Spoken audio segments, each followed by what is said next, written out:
mulai ya. Assalamualaikum warahmatullahi wabarakatuh. Waalaikumsalam warahmatullahi wabarakatuh. Dan memasukkan ke dalam. Ya, terima kasih ya yang sudah join, yang tidak join tapi hanya melakukan presensi juga sebenarnya saya tahu, tapi ya udahlah kalau tidak ingin menerima materi ya nggak apa-apa. Saya menjalankan kewajiban saja bagi yang ingin belajar. Oke, untuk pertemuan sebelumnya ada yang ditanyakan Kak? Kelompok 1, 2, 3 sudah mulai menyusun laporannya? Lagi Bu, lagi proses. Oh, kelompok berapa? Kelompok Bu. Kelompok berapa itu? Kelompok 4. Lagi kerja kelompok Bu. Oh iya. Boleh. Lanjutkan ya. Jangan lupa datanya harus dari BPS ya, supaya legal dan akurat, nyata juga datanya kan, nggak mengada-ngada. Kalau tidak ada yang tanyakan pertemuan sebelumnya, baik saya lanjut ya pertemuan sekarang. Nah sebenarnya materi dari kampus itu ada, cuma saya rangkum aja supaya lebih paham aja. Video bahan ajar sudah saya share dan modul pembelajaran dari kampus juga sudah disebarkan ke kalian, ke mahasiswa, ke seluruh mahasiswa, dan materi yang sudah saya rangkum juga sudah saya upload di MyBest. Silakan dipelajari. Udah di-download kan? Saya coba share ya.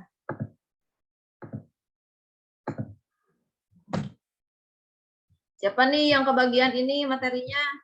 Kemiringan dan keruncingan gejala pusat data.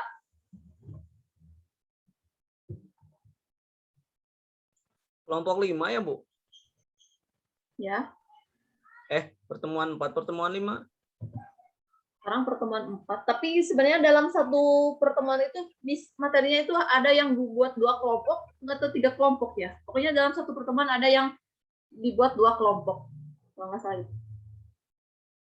Nah ini materi sekarang tentang kemiringan dan keruncingan gejala pusat data. Jadi biasakan kalau misalkan yang kayak kemarin tuh, yang bagan miring ke kiri, miring ke kanan, atau dia tegak lurus. Nah, kalau misalkan diketahui nilai-nilainya, nanti ketahuan kan dia miringnya kemana, dan seberapa besar keruncingannya. Gejala pusat data, maksudnya pusat data yang terpusat itu mau data apa aja yang mau diolahnya. Nah, untuk menghitung kemiringannya, ada rumus Personnya. Alpha sama dengan X bar rata-rata, ini X bar itu rata-rata ya, rata-rata min dikurangi modus dibagi S itu apa? Ada yang masih ingat? Simpangan. Minggu kemarin udah dibahas ya simpangan. Atau alfa sama dengan 3 kali min dikurangi median dibagi simpangannya.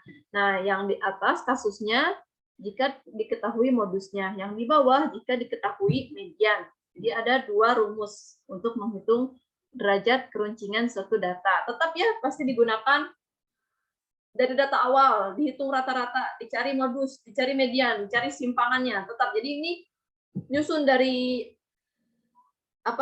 dari awal tetap digunakan. Rumus-rumus awal tetap digunakan. Ini rumus lanjutannya. Dan silahkan ya untuk yang kebagian materi ini berarti dari awal ngitungnya.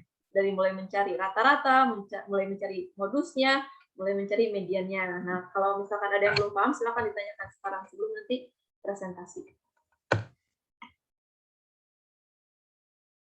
Oke, sekarang menghitung derajat kemiringan. Tentukanlah derajat kemiringan menurut rumus Person dari data berikut. Nah, ini datanya data kelompok atau bukan data kelompok? Atau belum dikelompokkan?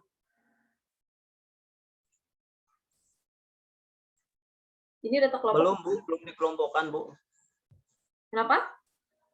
Ya, belum dikelompokkan. Dikit aja deh. Ya, ini data yang belum dikelompokkan. Termasuk ke dalam data yang belum dikelompokkan. Oke, kita langkah pertama adalah urutkan data dari yang terkecil sampai yang terbesar. Nah, ini X bar itu dicari apa? Rata-rata min data. Sebenarnya kalau di sini agak pusing ya. Jadi 1 dibagi jumlah n kali X. Nah, padahal rumus sederhananya itu dijumlahkan semua data dibagi banyaknya data. Paham maksudnya? Menghitung rata-rata bisa ya? Tinggal dijumlahkan terus dibagi. Ini 2 tambah 2 tambah 3 tambah 4 tambah 5, ya, tambah 6, 8, 10 dibagi berapa? Ada berapa data ini? 8, Bu. 8, Bu. Ya, jadi semuanya dibagi 8 dan ini hasilnya 5. Kalau saya salah menghitung, kasih tahu ya. Kedua ada median. Median itu sama dengan biasa ya, nilai tengahnya, yang di tengah-tengahnya itu cari yang di tengah-tengahnya.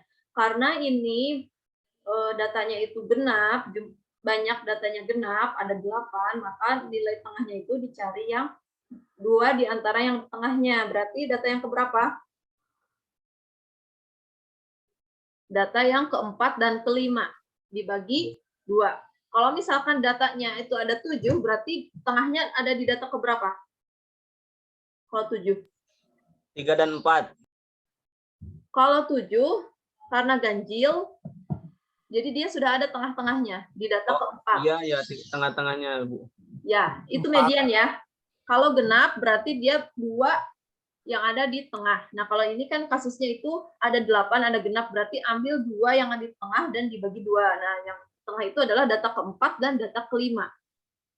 Kebetulan ini sama ya, 4 dan 5. 4 tambah 5 bagi 2, 4,5. Sekarang cari modusnya. Nah, ini manfaatnya kenapa kita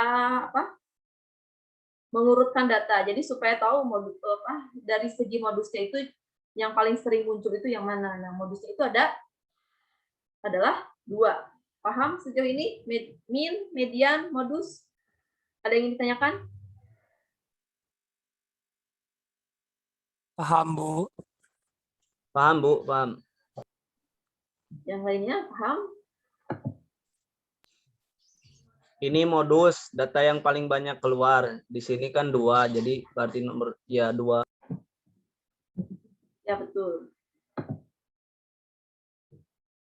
Nah, lanjut ya. Ini awalnya, belum sampai menghitung kemiringan dan peruncingannya. Awalnya.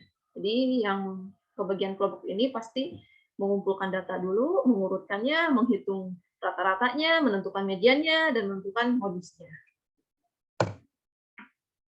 Oh, sekarang standar deviasi dari variansi. Menghitung S-nya. Nilai S.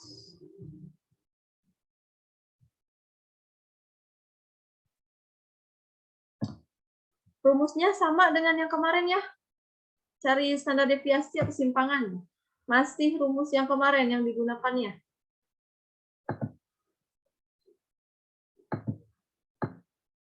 Nah, S pangkat 2 X kuadrat sama dengan jumlah dari X dikurangi X bar atau min pangkat 2 bagi N min 1.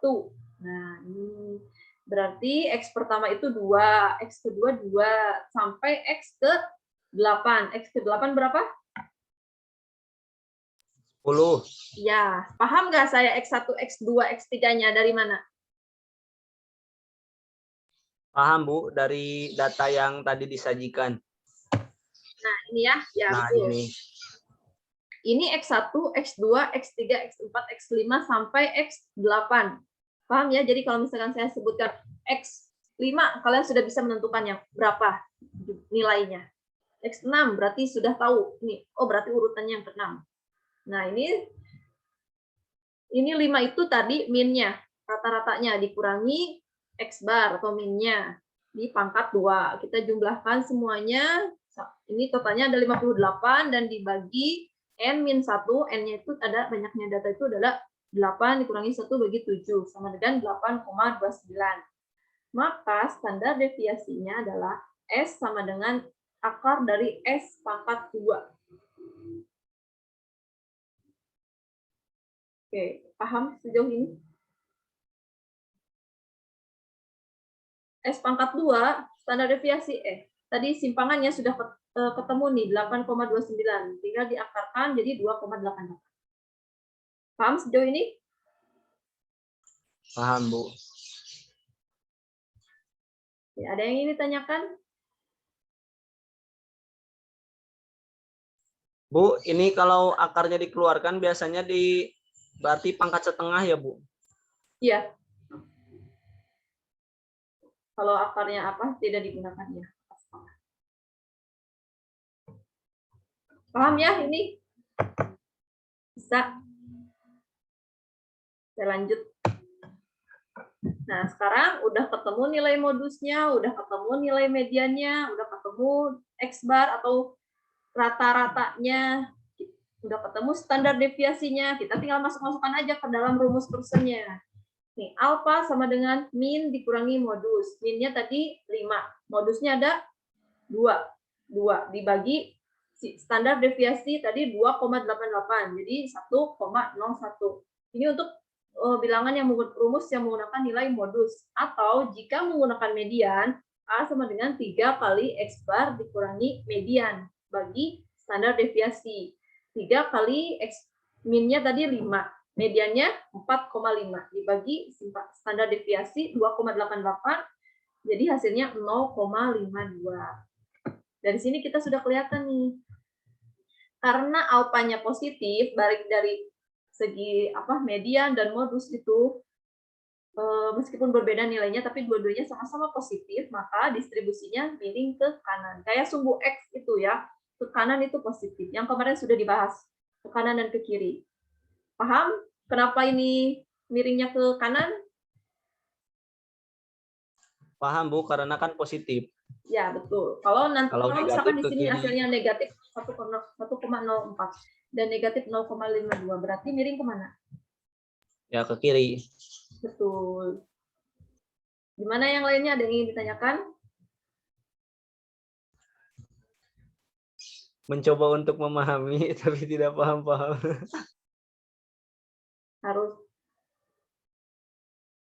Harus banyak belajar. Siapa yang kebagian materi ini? Adakah? Kelompok 4, kelompok 5, Bu. Betul ya, saya lupa lagi ini. Ini sih maksudnya ke pertemuan 4. 4 ya, Bu. Berarti kan kelompok 4. Tapi biasanya ada yang, setahu saya ada yang satu pertemuan itu untuk 2 kelompok ada. Nggak tahu pertemuan berapa, saya lupa lagi. Harus dibuka lagi ya. Nah, udah ya tadi menggunakan nilai median, modus, dan min, dan standar deviasi. Sekarang menghitung kemiringannya menggunakan rumus Pauli. Ini menggunakan Q, kuartil. Nah, ada lagi kuartil. Siap ya? Oke, kita lihat. Ini, anggaplah ini ada koma ya, 1,5, 1,5,7. Jadi ini tuh kurang jaraknya. Rumus Pauli, data terurutnya ini sudah diurutkan. Dan N-nya ada 8. Ini datanya ya, data dengan N 8. Q1 itu nilai ke-1, N plus 1 dibagi 4. Itu rumusnya. Ini di sini tidak disebutkan ya, Q1 itu nilai ke-1, N plus 1 bagi 4. Maka nilai ke-1-nya berapa? 1, Bu. Ya, nilai ke-1. Nilai ke-1-nya 1. Nah, ini bentar. Ini maksudnya satunya itu 1 ini ya. Nilai ke-1 berarti 1 dikali 8 tambah 1 bagi 4. Maka 9 bagi 4. Jadi sama dengan 2,25. Paham sejauh ini? Paham, Bu. Paham, Bu. Paham. Ya.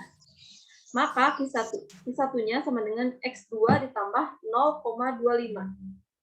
X3 dikurangi X2. 0,25 dari mana?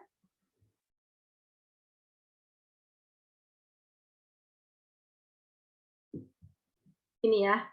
Ini baru ketahuan nilai, belum nilai Q1-nya. Ini baru ketahuan Q1 dari awalnya, 2,25.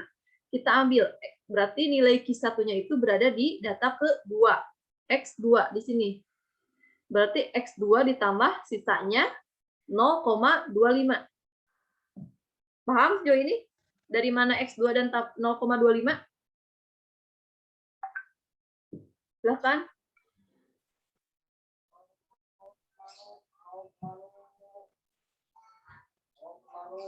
X2-nya 2 ya, Bu, ditambah 0,25.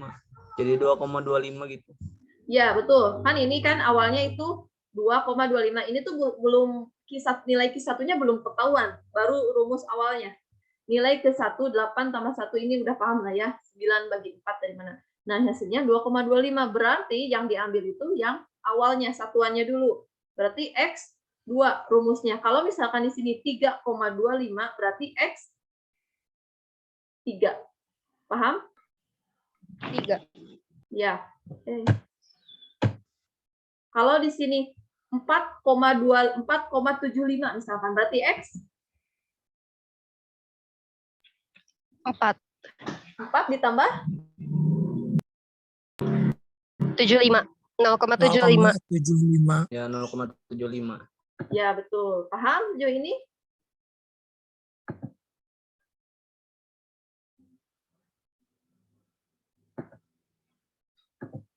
Bentar ya, orang-orang menghilang. Nah, ada. Insya Allah, Bu. Iya. Oke. Berarti X2, wah koneksi saya ternyata yang tidak stabil. Tambah 0,25. Nah, X2 itu, setelah X2 itu adalah X3. Paham maksudnya X3? Setelah X2 itu X3. Berarti rumusnya X3 dikurangi X2. Sama dengan, nah kita ambil dulu X2 nilainya berapa?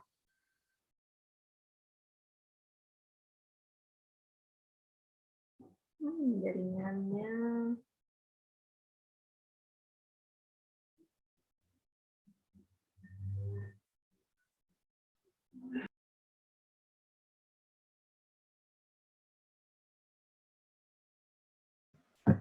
Maaf ya, jaringan di saya tidak stabil ternyata. Iya, Bu, nggak apa-apa, santai aja, Bu. Tadi setelah X2 Ibu hilang. Saya lanjut ya. Takut keburu nggak stabil lagi nih.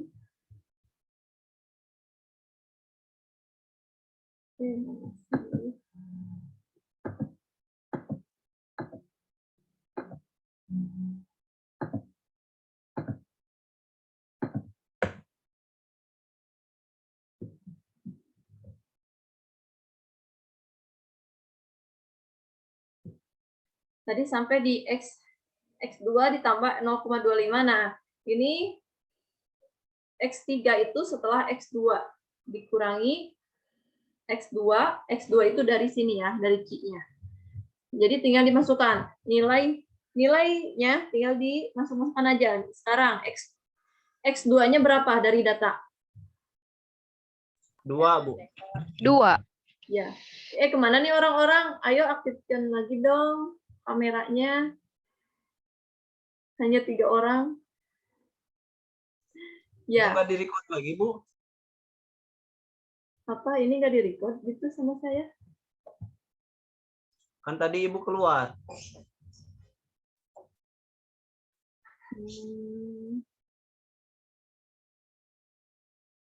Udah kok lagi di-record ini. Record. Oh, udah ya, Bu. Lanjut.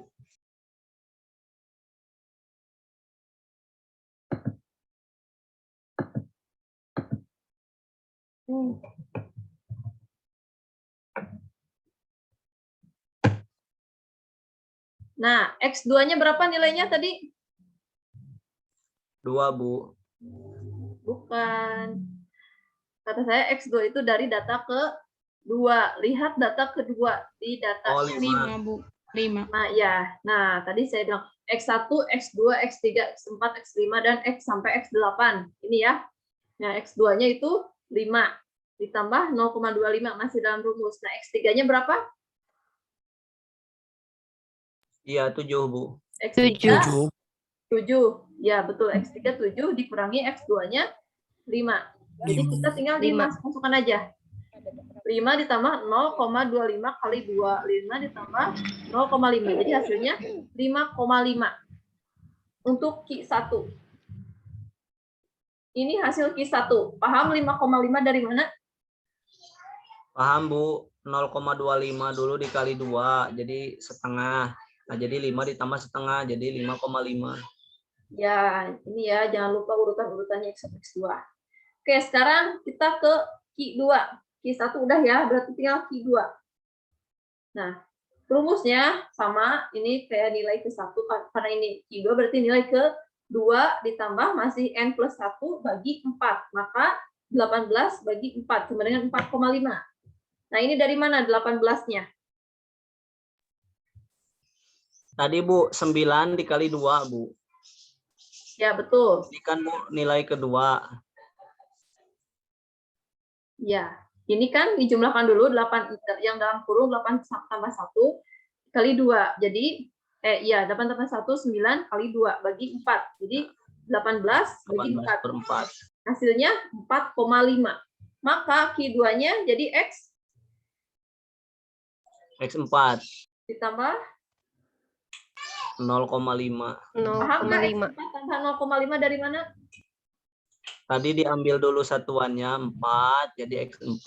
Sisanya ditambahkan ya, Bu.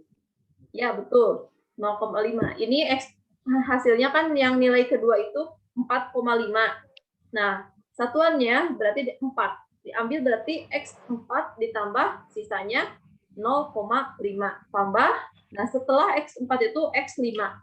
Seperti tadi ya, ini. Setelah X2 itu X3. Nah, ini juga sama rumusnya.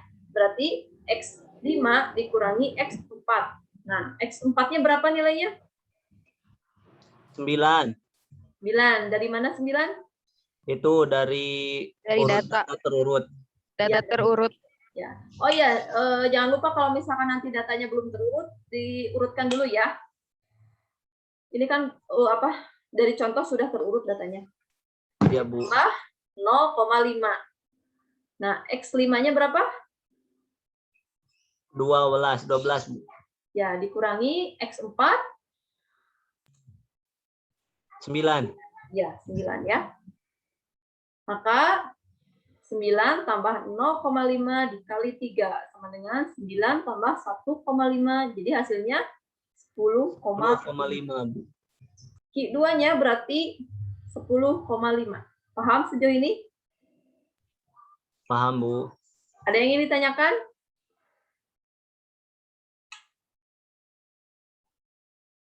Sebelum saya lanjut ke Q selanjutnya.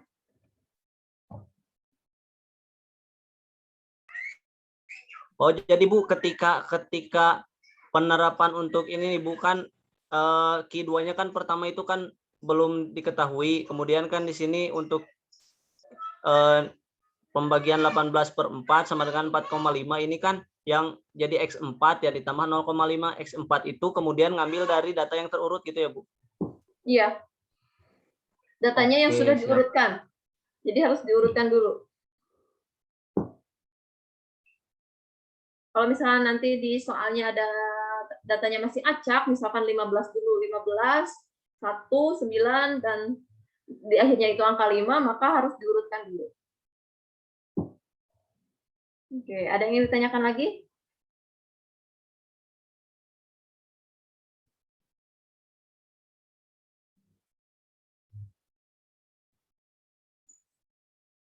Tidak, saya lanjut ya. Sekarang Q3. Q3 nilai ketiga 8 tambah 1 sama dengan 27 bagi 4, 6,75. Sudah paham ini dari mana 6,75? Paham, Bu. Jadi 3 dikali 9, Bu, itu, Bu. Ya, bagi 4. Ya. Oke. Maka ini kan hasilnya 6,75, berarti X6. Ini saya salah ya, harusnya 6-nya itu di bawah. Bukan apa? Bukan Ya, sejajar dengan X. ya, Bu. Ya, nah kayak ini, kayak Q3. Kayak gini nih. 6-nya harusnya di bawah ya, saya udah ke edit nih. X6 tambah 0,75. Udah paham ya ini dari mana X6 tambah 0,75? Paham, Bu. Ya. Dikali X7 dikurangi X6. Oke, tinggal dimasukkan angkanya aja. X6-nya 15. Tambah 0,75, X7-nya 29 dikurangi 15. Kita jumlahkan dan kalikan hasilnya 25,5. 25,5. Ya, betul. Kalau saya salah hitung, boleh dikoreksi aja ya nanti ya. 25,5. Nah, Q1, Q2, Q3 sudah diketahui. Berarti sekarang tinggal dimasukkan ke dalam rumus Boli. Rumus Bolinya adalah alfa sama dengan Q3 tambah Q1 dikurangi Q2. Dibagi Q3 dikurangi Q1. Tinggal dimasukkan aja. Q3-nya 25,5 ditambah Q1 5,5 dikurangi 10,5. Dibagi Q3 25,5 dikurangi Q1-nya 5,5. Hasilnya 20,5 bagi 20, maka 1,25. Paham? Paham banget, Bu. Ini berarti miringnya kemana? Positif ke kanan, Bu. Ya, betul. Karena ini positif, berarti miringnya ke kanan. Udah bisa ya menentukan miring ke kiri, miring ke kanannya?